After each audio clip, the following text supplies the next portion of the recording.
Avant de parvenir à la catéchèse, aujourd'hui, nous allons regarder le Kyrie. Avant de parvenir à ce point, comme d'habitude, je fais un petit topo sur l'Évangile. Ce chapitre 9 que nous avons dans l'Évangile de Saint Luc est comme la préface de l'autre envoi en mission que nous trouvons dans le chapitre 10, où Jésus envoya en mission 72. Là, il s'agit des 12. Regardez comment Luc a introduit le sujet.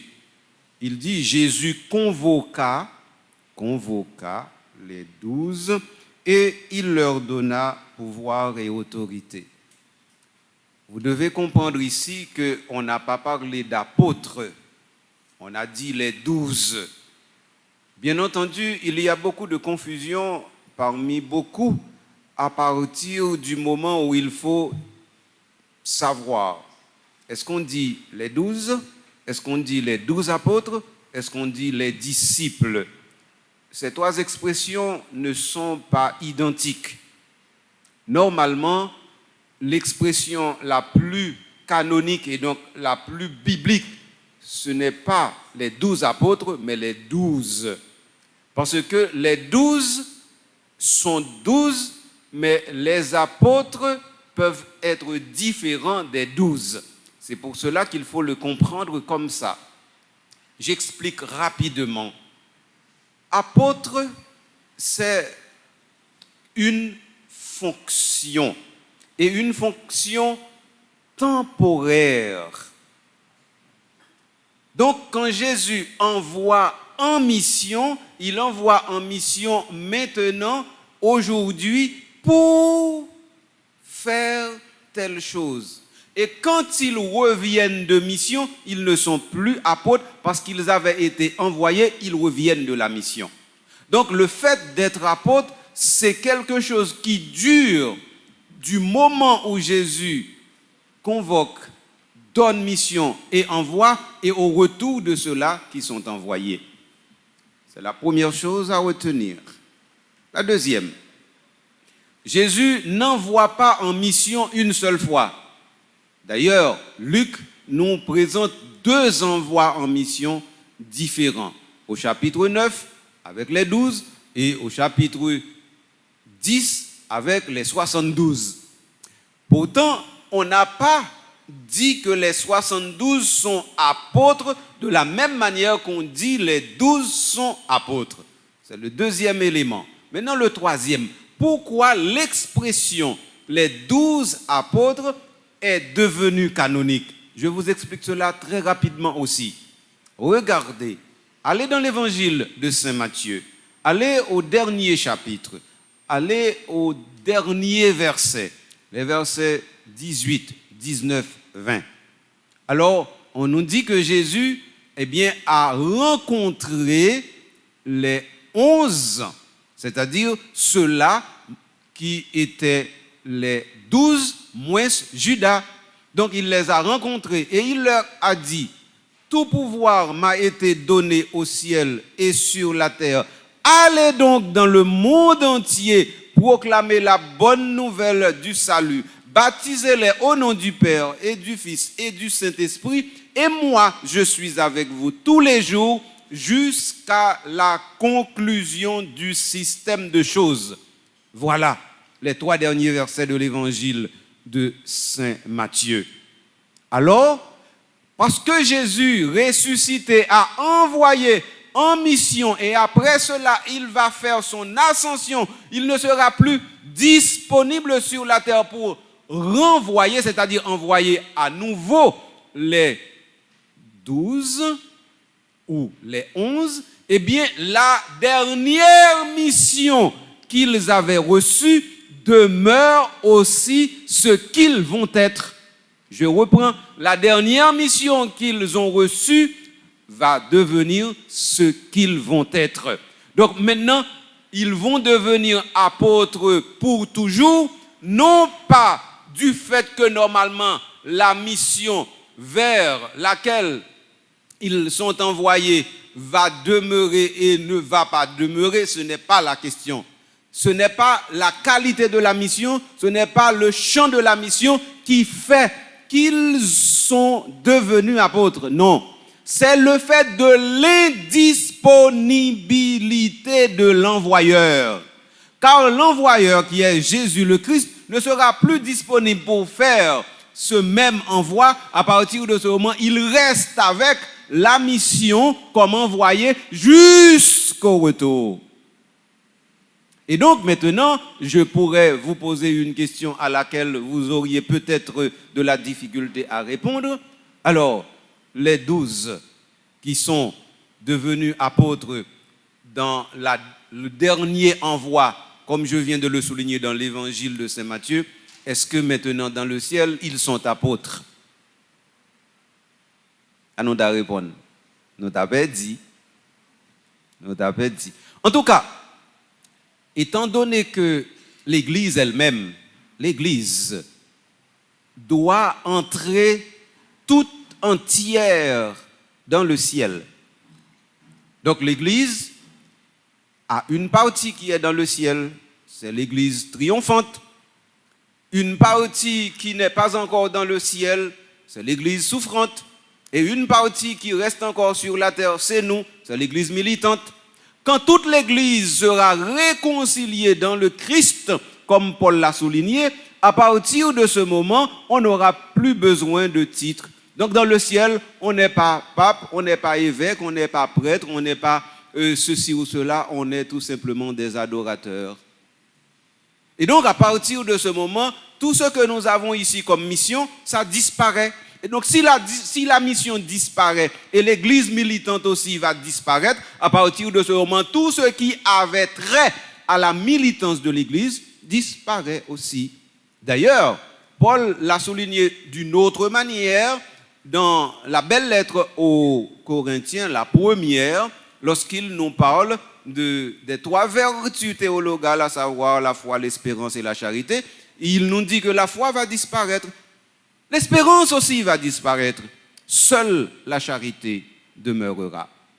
Donc voilà, j'ai souhaité expliquer cela très rapidement pour vous, pour que vous compreniez qu'est-ce qui est arrivé ici dans cette convocation que Jésus a faite des 12 pour les envoyer en mission.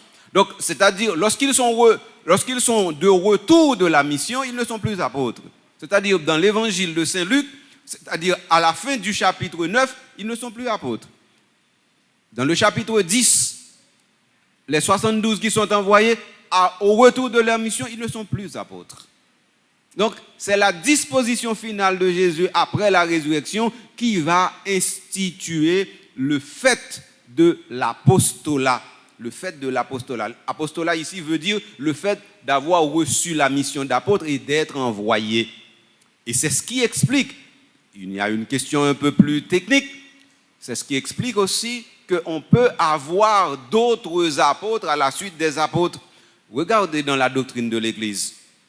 On ne dit plus, par exemple, après les 12 ou après ceux-là qui ont été institués apôtres, eh bien, on n'a plus d'apôtres.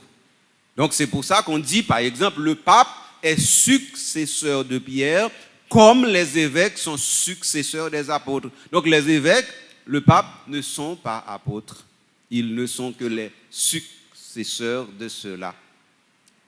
Si ceci est clair pour vous, je pense que je vais vous laisser là avec l'Évangile pour entrer de préférence à l'intérieur de la catéchèse pour essayer de recoller avec vous les morceaux que nous avons découpés en alluo, ça veut dire c'est séparé.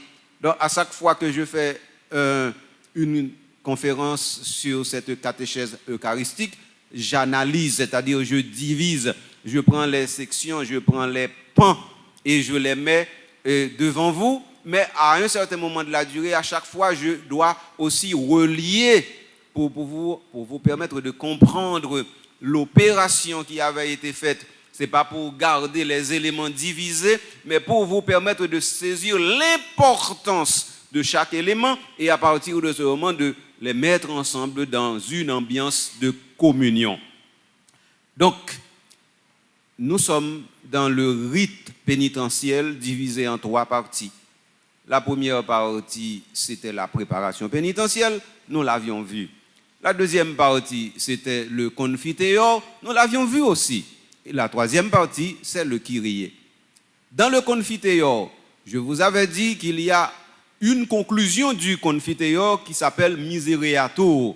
C'est-à-dire quand le prêtre dit que Dieu Tout-Puissant nous fasse miséricorde, qu'il nous pardonne nos péchés et qu'il nous conduise à la vie éternelle. Et je vous avais expliqué que ce point-là, c'est une absolution, mais une absolution non sacramentelle. Et je vous avais expliqué l'importance aussi de cette absolution non sacramentelle. Maintenant, après tout cela, pourquoi avons-nous besoin d'un Kyrie? Et qu'est-ce que c'est que le Kyrie? Alors, le Kyrie, c'est très simple. C'est une litanie. Qu'est-ce qu'une litanie? Eh bien, c'est une succession de demandes, d'implorations. C'est une succession adressée à quelqu'un qui peut sortir d'un point de notre état, qui était un état A, pour nous faire passer à un autre état, qui est un état B. Voilà ce que c'est que le Kyrie. C'est une litanie. Donc, normalement, le Kyrie, attendez bien, ça m'a dit là. Tout le monde ouvre les oreilles. Kyrie, yo baili déjà. Attendez bien, ça me dit, yo baili déjà. Ça veut dire, nous pas pour nous chercher Kyrie aucun côté, dans aucun livre, pour nous dire, bon, je dis à la messe, je ne sais pas qui Kyrie me le prend. Et bien, vrai, non? D'après ça, l'église dit, Kyrie yo baili déjà. Kyrie moi d'où son litanie. C'est Seigneur, prends pitié, ô Christ, prends pitié, Seigneur, prends pitié. Point final. Donc, là où est dans l'église, malheureusement, on entend y a chanté une bonne histoire, et bien dans l'église, et pas l'église, il y a fait bagaille qui est à côté. Comme en Haïti, nous faisons des ordres dans toute bagaille, nous faisons des ordres dans l'église tout, et ça arrive, oui. Nous voyons toute bagaille tête en bas dans le pays, donc nous avons besoin dans l'église, toute bagaille vient tête en bas tout. Donc il y a un bon monde qui pas connaît, et un pile monde qui ignorant, mais il y a un pile monde tout qui pensait yo connaît, et puis qu'on y a un qui a fait, il y a deux fois, yo pas l'esprit des ordres non, mais yo fait comme si yo même yo te connaît ça, yo pas connaît, mais ça pas connaît, c'est l'or qu'on connaît. C'est comme ça lié. Donc alors, pas oublier samedi non, Kyrie yo baili déjà. Il en dans celle-là, il va l'autre côté. Et Kyrie a son expression grecque. De dire nous ça déjà, nous toutes nous forçons ça. Donc son expression grecque, pour qui ça yo kembel en grec, alors que normalement nous te gagne en latin, nous te gagne en français. Eh bien, c'est parce que c'est un signe de communion de la belle tradition de l'Église avec la langue grecque qui a été la première langue liturgique de l'Église catholique. Et par latin, non, c'est la première langue liturgique, non. Et grec, oui. Grec. Ça veut dire, l'église là, lui-même, il commence l'église, l'église jodia. Ce n'est pas en latin, il te qu'on fait messe. Latin, il existe, oui, mais il n'y a pas de conservé avec. D'ailleurs, latin, il te gardé dans une langue qui est trop vulgaire, qui est trop russe, qui est trop gros soulier. Comme ça, il te gardé. Latin est trop gros soulier pour utiliser pour liturgie. Ma banou histoire ça fait ouais venir utiliser la tête. Entendez bien oui. C'est là un pape monté. Pape ça lui-même il pas gain gros savoir. Ça veut dire il pas capable parler grec comme c'était romain et bien qu'on y a l'obligé d'utiliser latin. Et comme ça latin entre l'église. Oui? Donc ça veut dire comme pape ça lui-même dans zone 3e 4e siècle, il n'a pas qu'à utiliser grec, donc il commence à utiliser latin, et non commence à utiliser latin, eh bien latin vient prendre cher, jusqu'à ce latin vient tourner langue l'église. Mais, qu'on y est là, avec Vatican II, latin a toujours été la langue officielle de l'église, cependant, Dieu parle toutes les langues. Pas mettre dans tête nous que bon Dieu parle en grande langue. Dieu parle toutes les langues. Alors, je reviens sur mon point, à savoir que l'expression grecque, c'est une expression qui dit que nous sommes en communion avec l'Église qui a emprunté la beauté, la culture de la langue grecque pour exprimer, d'ailleurs, le Nouveau Testament est écrit en grec, les évangiles sont écrits en grec, et donc notre liturgie est aussi grecque. Mais liturgie n'est pas grec seulement, non? C'était toute l'autre langue côté l'église là te prend naissance. Si par exemple on aller tel côté, on a besoin il te utiliser non l'autre langue, mais parce que grec là lui-même c'était la langue qui était la plus universelle à ce moment-là. Donc n'importe côté où t'es arrivé, où t'es joindre un côté, yo parler grec ou bien encore yo comprendre grec, même Jean Kounia un peu partout à travers le monde, ou joindre que yo gen pile côté yo parler anglais, yo comprendre anglais. Et donc moun pensait que c'est anglais, c'est langue que moun plus parler, et pourtant il menti. Langue moun plus parler, c'est normalement le chinois parce que chinois yo plus. Donc plus moun parler chinois sous terre que anglais. Mais comme anglais a pu répandu et comme nous-mêmes c'est dans zone Amérique nous pensons anglais c'est tout le monde qui parle et pourtant c'est pas vrai. Donc c'est même bagaille là, il est arrivé pour langue grecque là.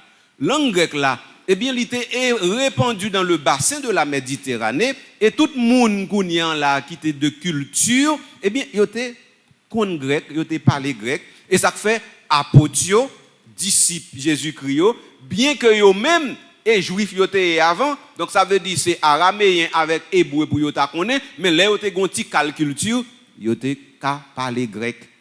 Si ça clair, zanmim yo, sem avec frère yo, qu'on y avait nous continuer petit pèlerinage m'a fait avec nous là en dans Kyria. Mais non pas fin Kyria non, on a pris bon petit temps là-dedans. Et n'a pris un petit vacances à Kyria mais n'a tourné là-dedans. Alors, moi dis son expression grecque qui sorti dans la langue grecque que l'église là lui-même lui conservée telle qu'elle et que vous joignez à l'intérieur du missel romain. Donc missel romain où tu dois joindre ni en latin là-dedans mais ou joindre ni en grec, me expliquer pour qui ça. Lorsqu'on fin joindre ni en dedans comme ça, kounian là ça t'a qu'à vle dit pour me expliquer expression ça. Kyrie eleison, Christe eleison, Kyrie eleison. Donc c'est deux mots. C'est Kyrie, premier mot, deuxième mot, eleison. Après ça, dans le deuxième litanien, c'est Christe et puis eleison. Et puis après ça, on tourne encore Kyrie eleison et puis Kyrie a fini là. Kyrie a lui-même, c'est le premier mot, mais Kyrie c'est le mot kurios. Le mot kurios, il veut dire Seigneur. Donc le mot Kyrie ici, parce que langue grecque là, même avec langue latine, son langue qui a une déclinaison, ça veut dire qu'il y a 4. Donc là, normalement, le mot Kyrie se trouve au vocatif. Ça se trouve au vocatif. Donc au lieu, il n'y a pas de fonction ici de nominatif qui est sujet, il y a fonction vocative, ça veut dire tant qu'on les ou interpeller on monde nous dit un tel ou parler avec elle directement. C'est ça qui est vocatif là dans langue grecque et latin. Donc alors c'est ça que fait comme langue dans li décliné, donc kurios là vient by kyrie et donc c'est ça que fait nous kembe premier mot et bien kounya là nous kembel et puis nous tout relé invocation nous fait à Jésus-Christ pour lui gain pitié pour nous nous tout relé invocation ça Kyrie. Voilà le sens et l'origine du mot Kyrie. Maintenant, nous parlons un petit champi loin oui là. Mot Kyrie moi dis nous qui veut dire Seigneur. Kounyan là comment? Tendez bien question. Comment dans l'église nous fait venir relé Jésus Seigneur, Jésus-Christ Seigneur? Ah, nous pas ta connaître si sinon go cause m'a mené nous là. Parce que titre Seigneur là ou te gen doit joindre ou pas jamais by Jésus dit tout et m'a expliqué très rapidement pour qui ça. D'abord, le mot Seigneur faut ou ta capable mettre avec l'autre expression. Seigneur de quoi ou Seigneur de qui? Donc ça veut dire qu'il n'est pas nécessairement venu pour compte lui. Ou gagner un seigneur de ceci ou bien on seigneur de cela. Mot seigneur ça, yo te kon employé le tout pour les princes, pour les rois, pour les empereurs. Et donc maintenant, attendez bien, comment mot yo kon employé pour les empereurs, pour les rois, pour les princes, comment yo fait appliquer à Jésus? Or Jésus lui-même, lui te dit, soyez des serviteurs. M'a expliqué nous. Eh bien c'est parce que Jésus lui-même, pas oublier dans chapitre 13, l'évangile Saint Jean, il te mettait dans pied disciples et puis il te laver pieds et puis il dit nous les maîtres, nous les seigneurs et c'est ça mieux vrai. Pourtant moi mettais ma genou dans pied nous pour laver pieds nous. Eh bien c'est pour nous faire ça ni pour une ni pour l'autre. Donc ça veut dire que titre seigneur que yo bail Jésus, eh bien c'est un titre que normalement qui sortit plus loin que réalité et tant Jésus. Ça c'est premier bagaille pour nous retenir. Mais un deuxième bagaille pour nous retenir, c'est qui plus important dans ça m'a dit nous là. Ouais, titre Seigneur là. C'est un coup comme on dit ça. C'est un coup comme si m'dadou yon récompense liée pour Jésus. Et c'est ça que fait si on aller dans la lettre de Paul aux Philippiens dans chapitre 2. À partir du verset 6, arrivé juste dans verset 11, on va voir que Paul dit Jésus de condition divine n'a pas retenu jalousement le rang qui l'égalait à Dieu, mais il savait ça pendant la condition des hommes. C'est pourquoi Dieu l'a élevé et lui a donné le nom qui est au-dessus de tout nom. Comme ça, tout genou fléchisse devant lui au ciel, sur la terre et aux enfers, et que toute langue proclame Jésus-Christ est Seigneur, à la gloire de Dieu le Père.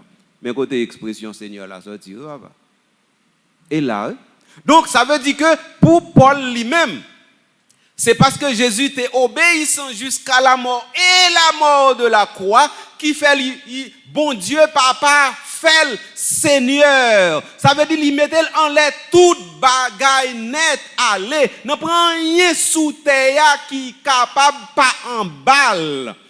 Moun qui roi, moun qui prince, moun qui empereur, yo pas rien devant. Moun qui président, yo pas rien devant parce que lui-même lui en l'air toute bagaille. Donc être Seigneur veut dire être au-dessus de tout, commander sur tout. Donc pour Jésus, titre Seigneur là, c'est ça le veut dire. Alors qu'on y en là, beaucoup arriver dans ce sens qui rie avec nous, non? Parce que même m'a commencé à dire nous, ça fait, c'est exactement Jésus-Christ qui est Seigneur, et puis c'est lui-même nous implorer, c'est parce que c'est lui seul qui a fait ça, n'a demandé. Pas aucun autre monde qui a fait, pas aucun autre monde qui a pitié pour nous, pardonner nous, purifier nous, refaire nous, faire nous immaculés. Pas aucun monde sur la terre qui a fait ça. Donc, à cause de cela, nous joignons que l'Église là lui-même, à la suite de Paul, ça m'a tout expliqué, il faut comprendre que quand on arrive là, ou arrive non kafou, côté même sous te noé parce ça me pas connaît, ou kavine blanc parce neige, parce que si là qui en l'air toute bagaille là, l'orel et lou dit pour lui gain pitié pour lui-même, celle qui a fait là, l'a fait parce que lui remet nous. C'est ça mot qui riait veut dire. Donc moi ba nous sens importance mot Seigneur là. Kounyan là depuis Paul fin fait nous comprendre cause ça, il pral simaye dans toute la Bible et puis kounyan là ou pral ouais titre Seigneur là, il pral l'une dans premier titre que normalement yo pral bay Jésus-Christ. Sinon aller dans l'Ancien Testament, n'a besoin que c'est très rarement il y aurait les Jésus, pardon, il y aurait les Yahvé Seigneur. C'est de préférence à cause des traductions qui fait il y aurait le Seigneur. M'a expliquer nous rapidement tout. Dans l'Ancien Testament, les Juifs ordinairement ne voulaient pas citer le nom de Dieu. Le nom était trop saint, trop sacré pour le citer. À partir de ce moment, chaque fois que vous jouez côté nom Yahvé apparaître, ça aurait le tétragramme sacré, eh bien, ils ont remplacé par Adonai, qui veut dire le Seigneur. Donc, dans l'Ancien Testament, c'est ça, on va besoin. Donc, dans l'Ancien Testament, on ne peut pas besoin le Seigneur. Non, c'est remplacer le nom de Dieu par Adonai, qui veut dire le Seigneur. Donc, Léo dit le Seigneur, même titre ça, le Seigneur, l'ipral passer directement à Jésus, le Christ, les apôtres, les Paul pral connaît qui qualité merveille qui t'est faite dans la vie Jésus Christ qui baille la ville pour sauver nous. Donc, c'est le premier mot, Kyrie. Deuxième mot, eleison. Mot eleison, non? Eh bien, il est sorti du verbe grec eleo, eleo, E-L-E-E-O.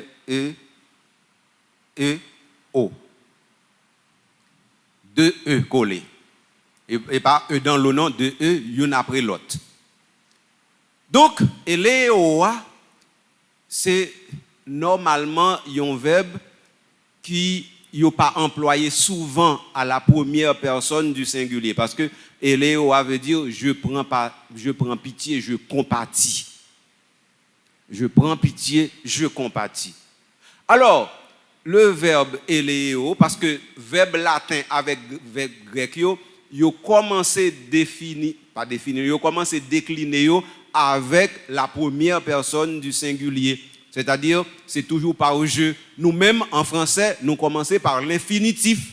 Tandis que dans la langue grecque avec latin, ils n'ont pas commencé par l'infinitif, ils ont commencé de préférence par la première personne du singulier. Et ça fait c'est Léo, Dieu là. Donc, les conjugué le verbe là, ils ne pas mettre au infinitif là. Et puis après ça, on dit indicatif présent, je, tu, il, nous, vous, il. Non, ils n'ont pas fait comme ça. Ils ont mis de préférence première personne du singulier. Après ça, ils mettent troisième personne du singulier, et puis ils mettent troisième personne du pluriel, et puis après ça, ils mettent infinitif là. C'est comme ça qu'ils fait conjugaison dans la langue grecque en tant que telle. Je vais faire une précision ça avec frère Mio. Vinons on t'y grâce aller dans sens importance mot eleison nan eleoa. Eh bien, le livre dit que normalement, il y a une situation comment d'accord une situation catastrophique. Situation catastrophique là, c'est que nous retrouvons en danger de mort, et pas seulement de mort éternelle. Et à partir de ce moment, devant danger de mort éternelle, ça, il pas gagné, il pas contre côté pour passer, il pas contre côté pour l'aller, il pas contre qui est pour le relayer. Eh bien, nous pour qui ça m'a insisté sur ti bagaille ça dans l'église là. C'est parce que faut nous comprendre là où dit Kyrie et eleison, c'est tant qu'on son monde qui t'a péri et puis où est le seul monde qui a aidé là et parce qu'on connaît la pédo quand même. Et ça oui. Et pas l'autre bagaille non. Donc ça veut dire et ça fait la plupart du temps, il y a deux fois n'a chanté Kyrie, nous par contre ça n'a fait. Kyrie, c'est tant que moi dis son litanie, c'est tant qu'on est en vrai après les sauver moi. Et ça lié oui. Mais il y a deux fois où chante avec un rythme, avec une cadence, avec une tonalité, avec une sonorité telle qu'on pas même l'impression où son monde qui péri qui a demandé sauver. Ouais, toute bagaille ça c'est deux trois petites corrections nous gain pour nous faire jour après jour dans l'église là pour l'église là venir entrer dans sens avec intelligence bagaille de façon pour nous faire Jean l'église lui-même livré et puis pour nous chrétiens Jean bon Dieu vle pour nous pas faire pour nous pas chrétiens JPP Jean le passé. Donc c'est tige for ça que Père Frandi a fait l'ellement dem pour moi faire catéchèse eucharistique là ensemble avec nous. Bien entendu, nous comprenons que quand à Kyrie, nous sommes prêts pour arriver là-dedans, ça veut dire pour finir. Pas oublier c'est moyo oui me prend seulement. Me prend Kyrie, me prend eleison nan. Même pas qu'on prend expression Kyrie eleison nan dans un bloc. Pour me dire nous comment nous faire gagner dans l'église, qui l'est nous gagner dans l'église. Comment pour nous utiliser dans l'église? Est-ce que oui ou non nous ka chanter le temps qu'on chante? Toute question ça yo, m'a répondre yo. Je dis parce que je dis il n'est pas possible pour nous kembe nous jusqu'à midi. Tout le monde a révolté contre moi, il a dit depuis c'est mon César qui a venu, yo tout brasé, yo pas prendre dans l'église là encore. Pas vle ça arriver parce que moi même vinn parler avec nous et moi même nous. Et donc faut aider nous même tout. A camper là jeudi pour ça.